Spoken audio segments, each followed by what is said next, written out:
Hey folks, how you doing? Dave McCrae here. Today I want to talk about season 2 of Stranger Things. I just literally finished it maybe about half an hour ago. And I don't normally talk about TV shows. TV shows, it's not really a TV show, but for all intents and purposes, it's a TV show here on my channel. But of course, as you know, Stranger Things is sort of the hot ticket in town right now, and it has been for about a year and a half. And, it's a mixture of the sci-fi and the horror and the 80s and all that kind of shit. And I'm 38 years old, so it is geared towards people my age. I mean, this is what it's all about, right? People my age are like, nah. I mean, we're just salivating over this shit. So, now when I watched season 1 last year, I really enjoyed it. I mean, it was great, and it is what everybody says it is. I mean, I was a little late to the party. It came out in the summer. I didn't get to it till I think the fall. But everybody's like, oh, Dave, you got to check it out. You're going to love it. It's this, that, and the other. And it's like John Carpenter meets, Stephen King meets The Goonies meets this, and I'm like, okay, yeah, I'll check it out. And sure enough, of course it is, right?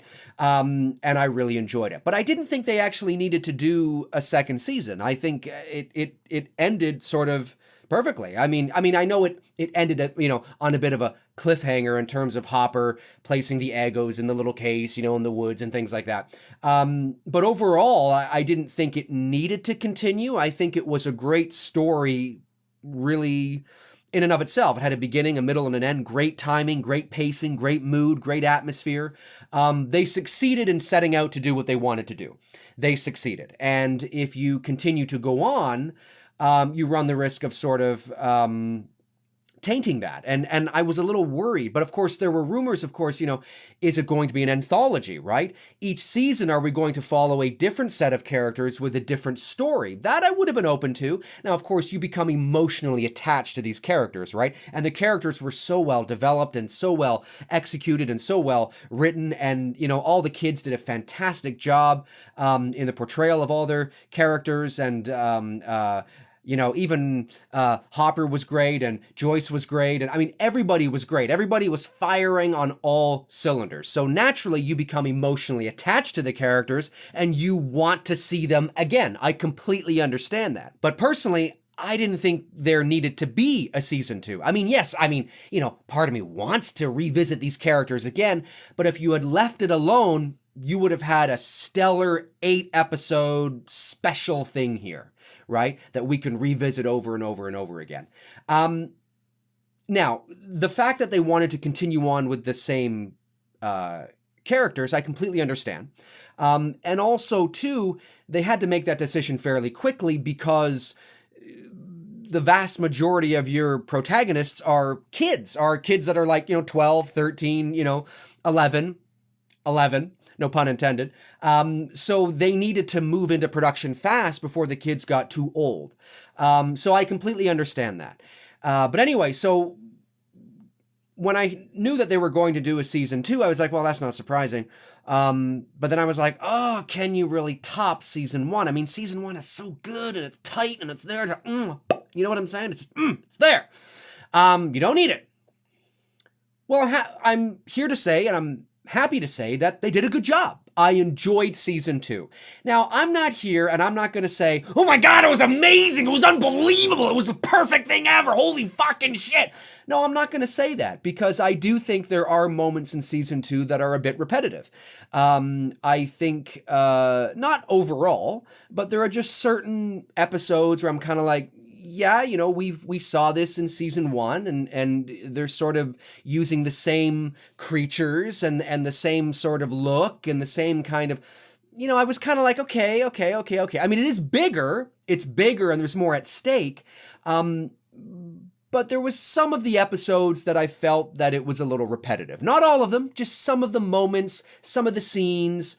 I just was kind of like, this is a little repetitive. But that being said, I think the most developed character in season 2 was 11. I love what they did with the character. I loved how they kept her and Mike separate.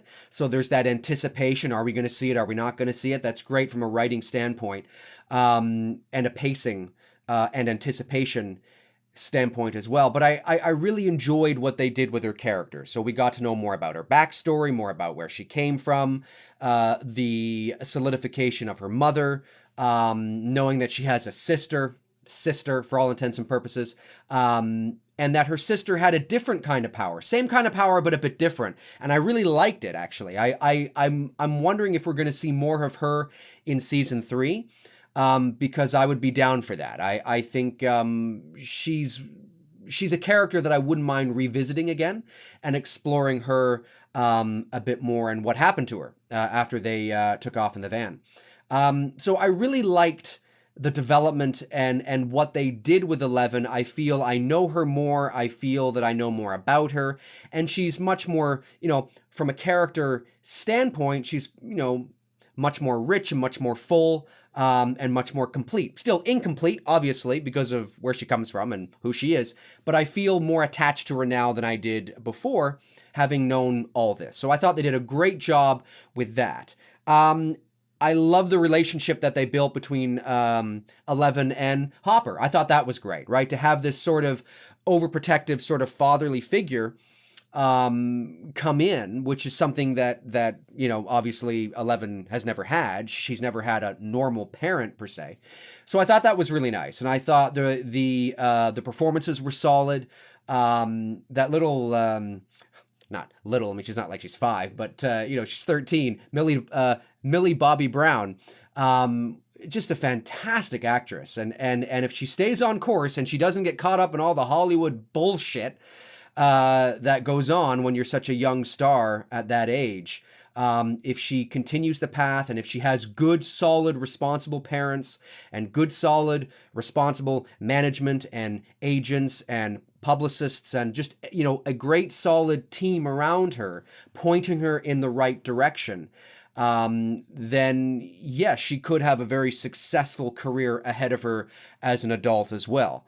But of course, as we all know, these things can turn pretty tragic pretty quick, depending on who's around you. Lindsay Lohan, Macaulay Culkin, pretty much every other fucking child actor. Anyway, so we just gotta hope for the best, because she definitely is extremely talented. They're all extremely talented. I mean, just all of them are. But she's one that you could definitely see, oh yeah, she could rise to superstardom. Like, I mean, she could hit like Natalie Portman. I know a lot of people are comparing her to Natalie Portman because of a similar kind of look and a similar kind of look she has in Stranger Things, kind of like how Natalie Portman had in The Professional, or Leon, for those of you who might know the film by that name, because that was Natalie Portman's first film. So I get it, and of course she showed a lot of potential in that movie, and they were around the same age. Totally, there are parallels to be made, but definitely I could see her being that kind of evolving to that sort of level down the road if she has the right team around her. So hopefully she does, fingers crossed. But yeah, the relationship between her and Hopper was great, really well executed. The performances were good. I like that they ended with Hopper becoming sort of her legal guardian. I think that was sweet. I think that was nice. And I'm really curious to see that relationship grow further in season 3. I think that was the strongest part about season 2, was 11's development as a character and her relationship between her and Hopper. I think that was the strongest part of season 2, and for me, probably some of the most interesting aspects of season 2. Another relationship that sort of picked up essentially where it left off from season 1 was the whole love triangle between Nancy, Jonathan, and Steve. So that essentially, continued on as is. And it was okay. I mean, I don't feel much further along in that dynamic and that sort of soap opera happening on the side than I did at the end of season 1. I think we're sort of pretty much in the same spot.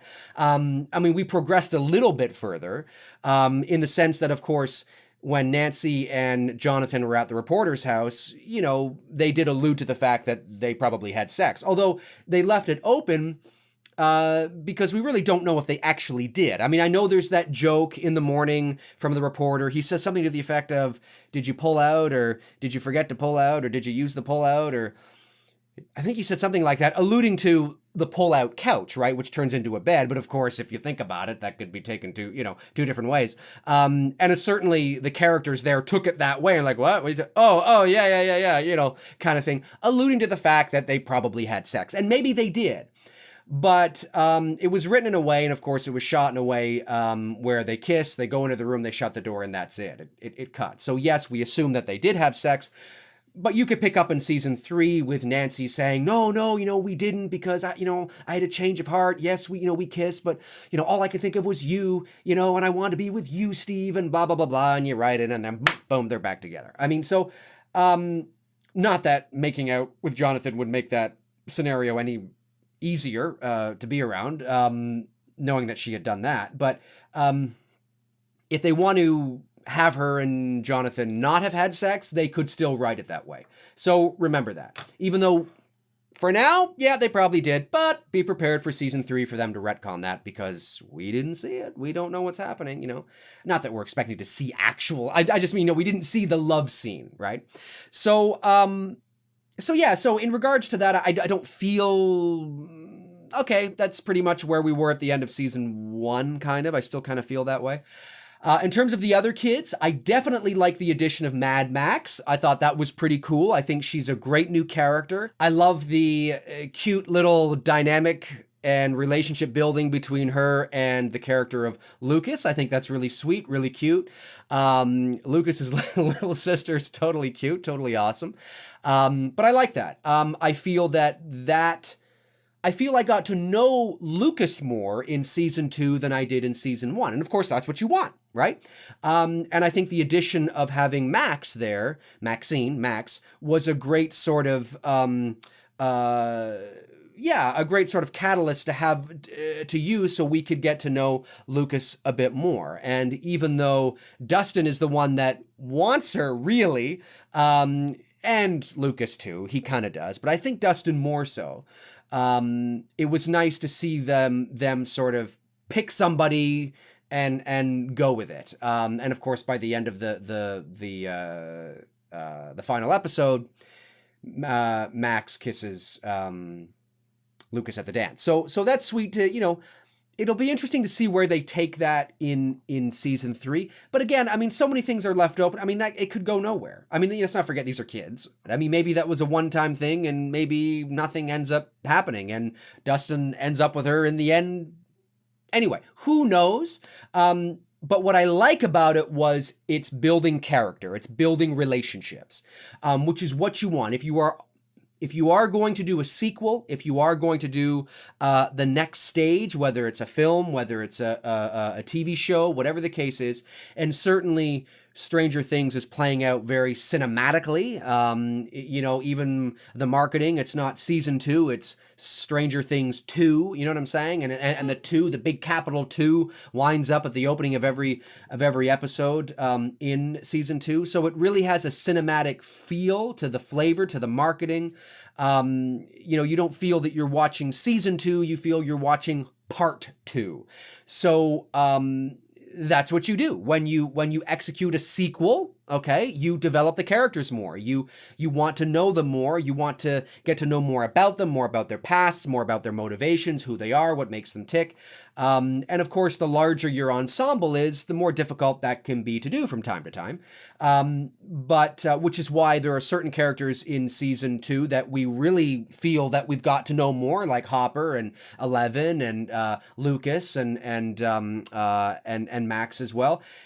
And Will too a little bit, although Will seems kind of like he's that kid, man, he's adorable, man. That kid. Sorry, Will, I don't mean to call you adorable. I know, like, you're 13 or 14, you probably don't like that, but you're good, is what I'm saying. You're a good little actor, and keep going, because I think you got a future ahead of you as well. They all do if they stay on the right track, but I'm just saying there's certain moments and performances that stand out to me. And Will, the character of Will is, what's his name now? I forget the kid's name. Let me just bring it up here. Will. Noah, right. Noah.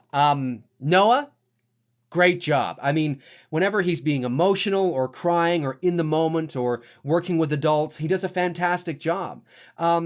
it's hard for kids to work with adults, because there's always that disconnect that you're working with an adult. You're working with somebody who has power over you in the day-to-day world of life, and there's somebody that it can be a little uncomfortable or awkward sometimes when children have to have very adult scenes with adults. It can be a little awkward and uncomfortable. And this Noah kid is fantastic. They're all fantastic, but some of his performances were great, and I just think he's fantastic. And but he again seems sort of like, even though we did get to know more about his character a little bit, he seems sort of like the scapegoat again. Like they're using him as the catalyst to help drive the narrative forward. And I get it, I understand it, but because of that, I think we could only get to know Will more. We did, but just to a point. And we sort of plateaued at this level, and that's where it is. And we had to rely on these amazing performances from him to help us, care about him more and continue to care about what happens to him. I thought the character of Dustin was the weakest in season 2. I don't feel that I got to know Dustin more in season 2 than I did in season 1. I feel sort of like I know just as much about him now than I did in season 1. Other than the fact that he's not afraid to lie if he's emotionally attached to a cute little creature that everybody else wants to kill. Maybe that, okay. But other than that, I didn't feel like I got to know him a bit more. I was seeing sort of the same. He's the I get it. He's the comedy. He cracks the one-liners. There was a couple episodes where I thought, okay.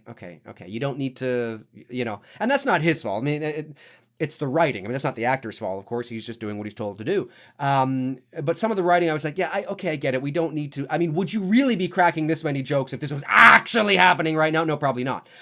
So I get it. Once is fine. That's always fun. But I thought a couple of the one-liners were misplaced. It took me out of the moment a little bit, and I didn't want that. So I like the character of Dustin. I liked sort of what we saw of him at the very last episode when he was asking, all the girls to dance and they were turning him down. And Nancy came over and kind of felt bad for him and took his hand and they danced, and that was sweet. I liked seeing that vulnerability in Dustin, but we sort of know he's an outcast anyway. I mean, this was nothing new. We sort of know this. Now we're just seeing it. It's being illustrated for us. So that was good. I liked seeing that, more of a confirmation, and showing him shed a couple of tears because he feels kind of bad. And that's good to see that. But through the vast majority of season 2, I didn't feel that I got to know his character any more than I did from season 1. I love Sean Astin's character of Bob. Love his character. I thought Bob was a nice compliment to the rest of the show. What Sean Astin did was great. Not only am I a huge Goonies fan, so it was great to see him in there, but Sean Astin plays the dork just fantastically, right? I mean, he's sweet, he's naive, he's a bit of a nerd. Not a bit of a nerd, he's a huge nerd. He's totally in love with this, hot girl that he probably wanted, way back in the day, and now he gets to have her. And so there's this sweet kind of thing about his character. He's sort of the guy that comes over and tries to make things right. And I really enjoyed that part of his character because it was a nice complement to everything else that's going on. You don't get that from Winona Ryder. You don't get that from David Harbour, right? Is that his name? Yeah, plays Hopper. You don't get that really from any of the kids, because the kids are always, kind of up here and doing all this. And, the kids sort of know what's going on. They're in the know. They're not really naive. They're in the know. So to have this character that's a little naive, a little sweet, was a nice contrast to everybody else. I personally wouldn't have killed them off. And I think the only reason why they killed them off was because they needed to kill somebody. And in the first season, it was Barb, because she's expendable. And in this season, if you're going to kill somebody, who do you kill?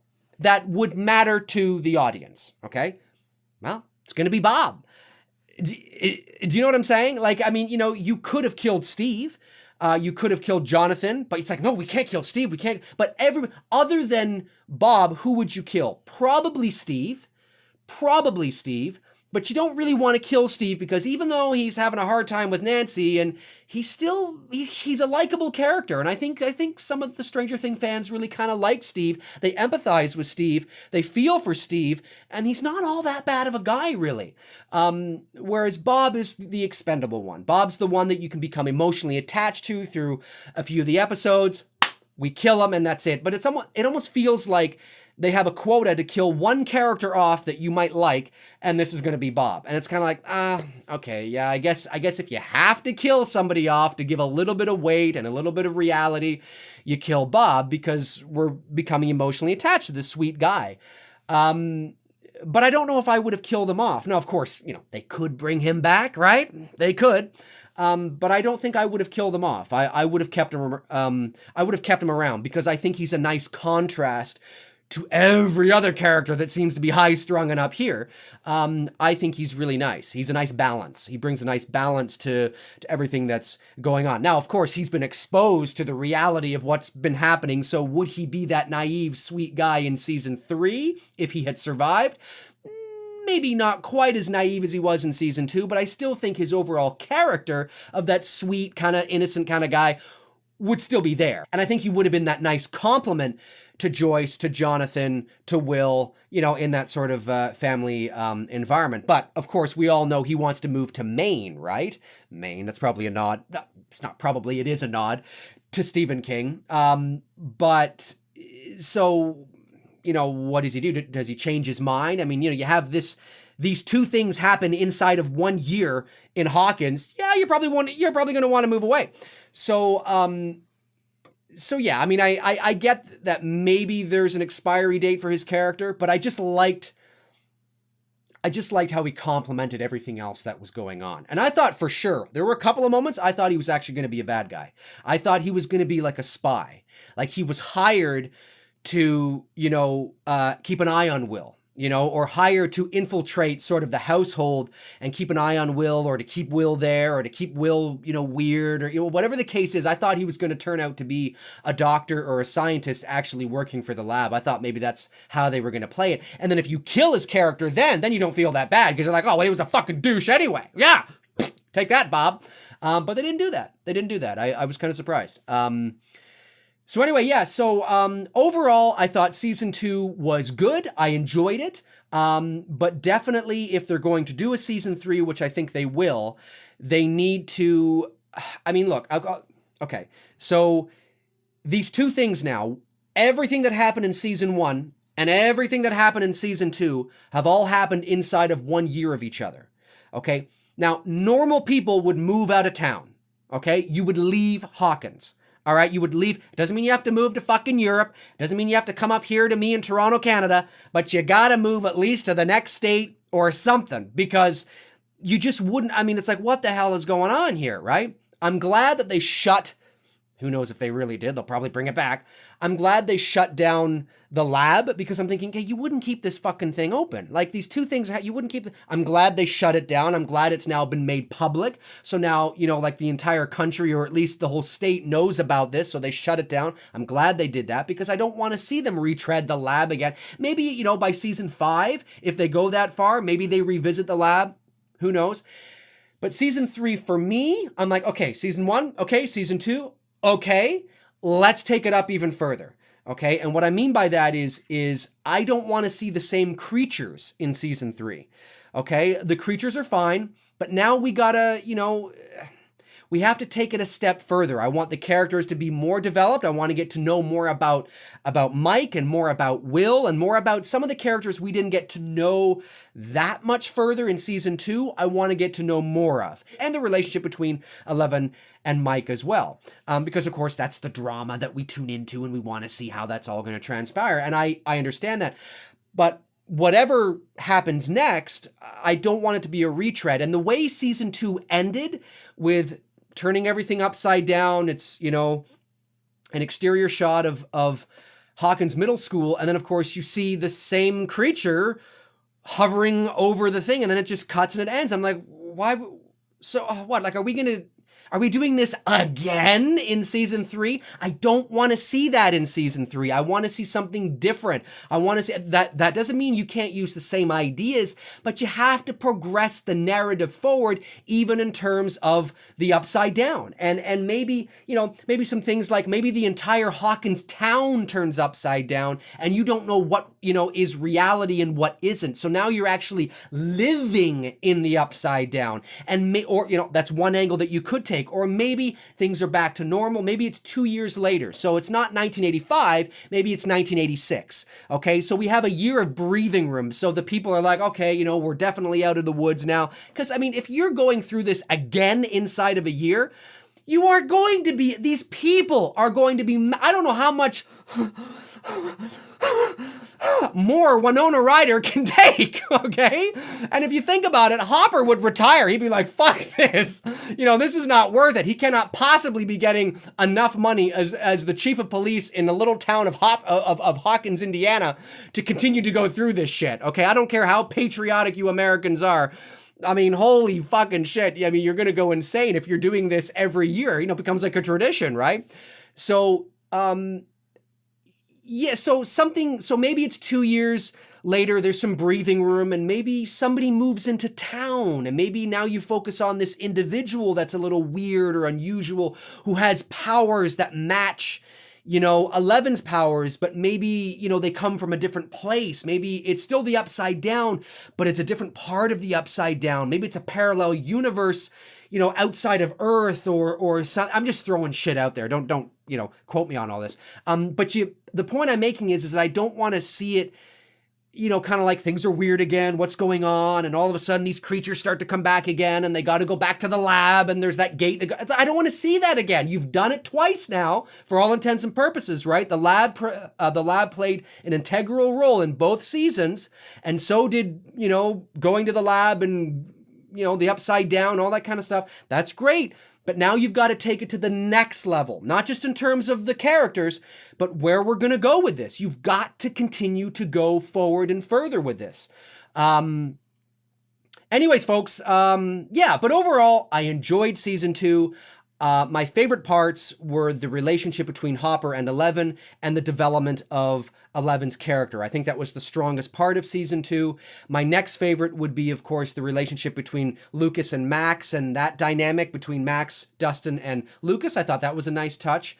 Mike, I don't think had much to do in this season. I think he was sort of, I saw an interview with the actor who played him who said he didn't have much to do because he didn't have anybody to care for.